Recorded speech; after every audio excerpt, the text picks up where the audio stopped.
باللہ من الشیطان الرجیم بسم اللہ الرحمن الرحیم۔ السلام علیکم اسٹوڈینٹس، امید ہے آپ سب خیریت سے ہوں گے۔ اسٹوڈینٹس، آج کا ہمارا ٹاپک ہے چیپٹر نمبر 3۔ چیپٹر نمبر 3 ہم آج اس کی ایکسپلینیشن پڑھیں گے۔ چیپٹر نمبر 3 کا ہمارا نیم ہے علم کی فرضیت اور فضیلت۔ علم کی فرضیت کے بارے میں اور فضیلت کے بارے میں چیپٹر نمبر 3 آج ہم پڑھیں گے۔ علم کا معنی ہے جاننا اور آگاہ ہونا۔ اللہ تعالیٰ کے اپنے بندوں پر بے حد احسانات ہیں، جن میں سے ایک احسان علم ہے جو اس نے اپنے بندوں کو عطا کیا۔ رسول صلی اللہ علیہ وآلہ وسلم پر جو پہلی وحی نازل ہوئی اس میں ارشاد ہے، اقرأ بسم ربک الذی خلق، خلق الانسان من علق، اقرأ وربک الاکرم، الذی علم بالقلم، علم الانسان ما لم یعلم۔ اپنے پروردگار کا نام لے کر پڑھیے جس نے پیدا کیا، جس نے انسان کو خون کی پھٹکی سے بنایا۔ پڑھیے اور آپ کا رب پروردگار بڑا کریم ہے، جس نے قلم کے ذریعے علم سکھایا اور انسان کو وہ باتیں سکھائیں جس کا اس کو علم نہ تھا۔ رسول صلی اللہ علیہ وآلہ وسلم کا ارشاد ہے، طلب العلم فریضۃ علی کل مسلم، یعنی طلب علم ہر مسلمان مرد عورت پر فرض ہے، اس لیے مسلمان پر لازم ہے کہ وہ علم میں کوتاہی نہ کرے۔ اب علم کی اہمیت، پہلے اس کا معنی اور مفہوم بتایا گیا، اس کی اہمیت کے بارے میں ذکر ہے۔ انسان زمین پر اللہ تعالیٰ کا خلیفہ اور نائب ہے، اسے علم ہی کی وجہ سے باقی مخلوقات پر یہ فضیلت حاصل ہے۔ علم ہی کی وجہ سے فرشتوں کو آدم علیہ السلام کو سجدہ کرنے کا حکم دیا گیا۔ اس سے واضح ہوا کہ علم انسان کے لیے عظمت کی بنیاد ہے۔ نبی کریم صلی اللہ علیہ وآلہ وسلم نے اپنے بارے میں فرمایا، انما بعثت معلما، یعنی میں معلم بنا کر بھیجا گیا ہوں۔ آپ صلی اللہ علیہ وآلہ وسلم نے اپنے علم میں اضافے کے لیے یہ دعا فرمایا کرتے، اور یہ اللہ تعالیٰ نے رسول صلی اللہ علیہ وآلہ وسلم کو علم میں اضافے کی دعا قرآن مجید میں سکھائی۔ ربی زدنی علما، اے میرے رب میرے علم میں اضافہ فرما۔ آپ کو چاہیے یہ بھی آپ اپنی روز کی دعاؤں میں اس کو شامل کر لیں اور اللہ تعالیٰ سے اپنے علم میں اضافے کی دعا مانگتے رہیے۔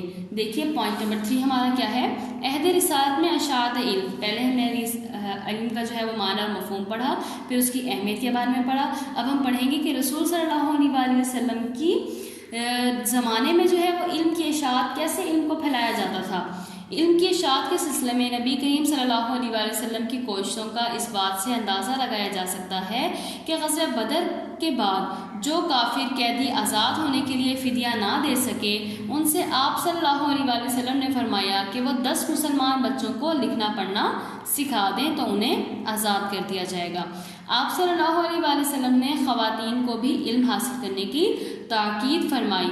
آپ صلی اللہ علیہ وآلہ وسلم نے فرمایا کہ طلب علم ہر مسلمان پر فرض ہے، خواہ وہ مرد ہو یا عورت۔ اسی طرح آپ صلی اللہ علیہ وآلہ وسلم نے یہ بھی فرمایا کہ علم و حکمت مومن کی متاع گنگشتہ ہے، جہاں سے میسر ہو حاصل کرنے کی کوشش کرے، کیونکہ وہی اس کا سب سے زیادہ حقدار ہے۔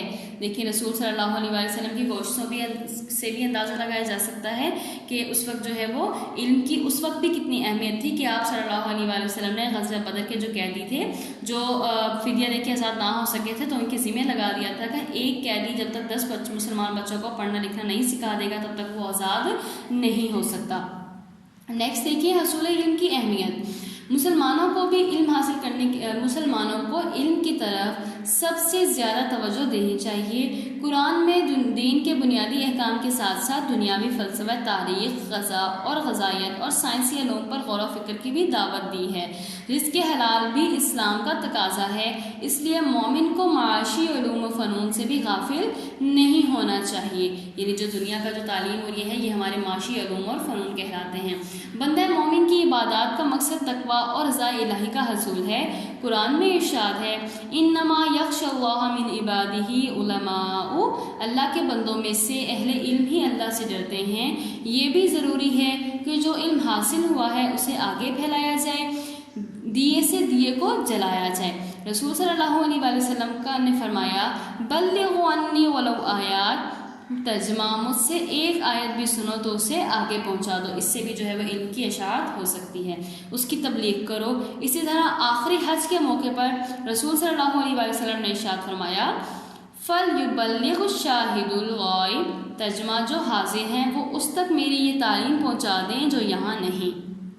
اور پھر حصول علم کے لیے عمر کی کوئی قید نہیں۔ آپ صلی اللہ علیہ وسلم نے ماں کی گود سے قبر میں اترنے تک حصول علم کا عمل جو ہے وہ جاری رکھنے کی ہدایت فرمائی ہے۔ چنانچہ ارشاد باری تعالیٰ ہے، ارشاد نبی صلی اللہ علیہ وسلم ہے اطلبوا العلم من المہدی الی اللحد، من المہدی مطلب ماں کی گود سے الی اللحد لاحد تک، یعنی قبر تک علم حاصل کرو۔ ماں کی گود سے لے کے قبر تک علم حاصل کرو، یہ بھی فرمایا گیا کہ مومن علم سے کبھی سیر نہیں ہوتا حتیٰ کہ جنت میں پہنچ جاتا ہے۔ دیکھیں یہاں پہ عمر کی کوئی قید نہیں ہے، انسان بچپن سے لے کے بڑھاپے تک کبھی بھی علم جو ہے وہ حاصل کر سکتا ہے۔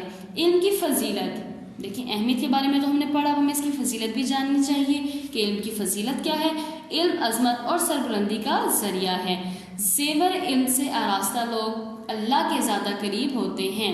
اللہ تعالیٰ کے نزدیک عالم اور جاہل برابر نہیں۔ قرآن مجید میں ارشاد ہے کیا وہ لوگ جو علم رکھتے ہیں اور وہ لوگ جو علم نہیں رکھتے برابر ہو سکتے ہیں؟ جو لوگ نور ایمان سے منور ہو کر علم سے کام لیتے ہیں ان کے بارے میں فرمایا یرفع اللہ الذین آمنوا منکم والذین اوتوا العلم درجات، یعنی تم میں سے جو لوگ ایمان لائے اور جنہیں علم دیا گیا اللہ تعالیٰ ان کے درجات بلند فرمائے گا۔ ایک مرتبہ رسول صلی اللہ علیہ وسلم مسجد میں تشریف لائے، وہاں دو مجلسیں ہو رہی تھیں، ایک حلقہ ذکر کا تھا یعنی اللہ کا ذکر اور اذکار کیا جا رہا تھا، اور دوسرا حلقہ جو تھا وہ علم کا تھا۔ آپ صلی اللہ علیہ وسلم نے دونوں کی تعریف کی اور پھر علم کی مجلس میں شریک ہو گئے اور فرمایا کہ یہ پہلی مجلس سے بہتر ہے، یہاں تو کچھ مزید سکھایا جا رہا ہے۔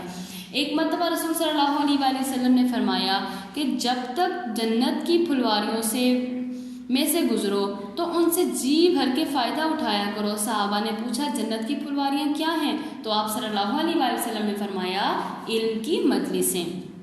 مندرجہ سے چند روایات سے علم کی اہمیت یوں واضح ہوتی ہے، علم حاصل کرو، اللہ تعالیٰ کے لیے علم حاصل کرنا نیکی ہے، علم کی طلب عبادت ہے، اس میں مصروف رہنا، تحقیق کرنا اور بحث و مباحثہ کرنا جہاد ہے، علم سکھاؤ تو صدقہ ہے، علم تنہائی کا ساتھی، فراخی اور تنگدستی میں رہنما، غم خوار دوست اور بہترین ہمنشیں ہیں، علم جنت کا راستہ بتاتا ہے، اللہ تعالیٰ علم ہی کے ذریعے قوموں کو سربلندی عطا فرماتا ہے، لوگ علماء کے نقش قدم پر چلتے ہیں، دنیا کی ہر چیز ان کے لیے دعائے مغفرت کرتی ہے کیونکہ علم دلوں کی زندگی ہے اور اندھوں کے لیے بینائی ہے، علم جسم کی توانائی اور قوت ہے، علم کے ذریعے انسان فرشتوں کے اعلیٰ درجات تک پہنچ جاتا ہے، علم میں غور و خوض کرنا روزے کے برابر ہے، علم ہی کے ذریعے اللہ تعالیٰ کی صحیح اطاعت اور عبادت کی جا سکتی ہے، علم سے انسان معرفت الہی حاصل کرتا ہے، اس کی بدولت انسان اللہ اور اس کے رسول کے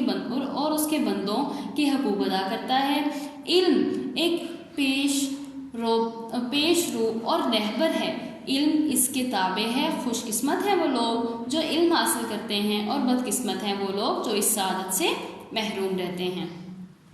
اسلام اپنے ماننے والوں کو درس دیتا ہے کہ علم کی تلاش میں نکلو اور حکمت کے موتی جہاں سے بھی ملے انہیں حاصل کرو۔